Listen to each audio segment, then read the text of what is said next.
Praise the Lord. கொலோசியர் 4 அதிகாரம் 17 வசனம். நீ கர்த்தரிடத்தில் பெற்ற ஊழியத்தை நிறைவேற்றும்படி கவனமாய் இருப்பாயாக சொல்லி கூறப்பட்டுள்ளது.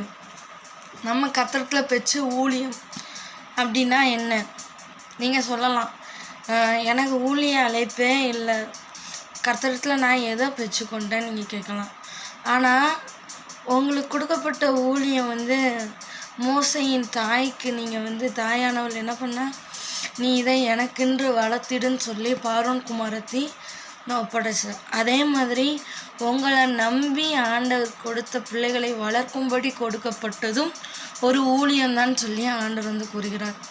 அதே போல் அந்த பிள்ளைகளை நல்வழிப்படுத்துவதும் சிட்சிப்பதும் உங்களுடைய ஊழியம்னா அதை நிறைவேற்ற நீங்கள் தயங்காதீங்க.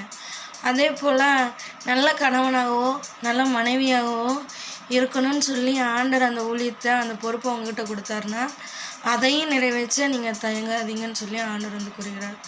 இன்னும் சொல்லப்போனால் நல்ல பிள்ளைகளாக இருக்கணும், நல்ல ஒரு முதிர்ந்த ஒரு ஆலோசனைக்காரராக இருக்கணும்னு சொல்லி ஆண்டவர் உங்களுக்கு எந்தெந்த பொறுப்புகளை கொடுத்தாரோ அந்தந்த பொறுப்புகள் தான் ஊழியங்கள், சரிங்களா? அதை நீங்கள் நிறைவேற்ற கவனமாக இருக்கணும்னு சொல்லி ஆண்டவர் சொல்கிறார், சரிங்களா? அதுக்கு நீங்கள் யார்கிட்ட இருந்து பெற்றிருக்கீங்க?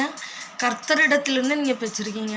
அதே போல் ஊழியர்களாக இருந்தாலும் அவங்க என்ன பண்ணணுமா, அவர் கொடுத்த ஊழியத்தை, அந்த கனமான ஊழியத்தை என்ன பண்ணணுமா, நிறைவேற்றணும்னு சொல்கிறாரு. ஆனால் அதில் அழகான ஒரு வசனம் உண்டு. என்னை உண்மை உள்ளவன் என்று எண்ணி இந்த கனமான ஊழியத்தை கொடுத்ததுனால நான் கர்த்தரை சோஸ்தரிக்கிறேன்னு சொல்லி பவுல் கூறியிருப்பார். அதே போல் நீங்களும் உண்மை உள்ளவர்கள்னு சொல்லி உங்கள்கிட்ட நல்ல ஒரு பிள்ளைகளை கொடுத்துருக்கலாம், உங்கள்கிட்ட நல்ல ஒரு கணவனை கொடுத்துருக்கலாம், அதே போல் பிள்ளைகள்கிட்ட நல்ல ஒரு தகப்பன்மாரை தாய்மாரை கொடுத்துருக்கலாம். இப்பேற்பட்டதான் ஊழியங்கள், சரிங்களா? வெளியில் போய் நீ சுவிசேஷம் அறிவிக்கிறது அது ஊழியக்காரனுடைய அழைப்புன்னு சொல்கிறத விட அவங்களுக்குரிய அழைப்பு அதுவாக இருக்கலாம். அவங்களும் அந்த ஊழியத்தை நிறைவேற்ற எப்படி இருக்கணுமா, கவனமாக இருக்கணும்னு சொல்லி ஆண்டவர் சொல்கிறார், சரிங்களா?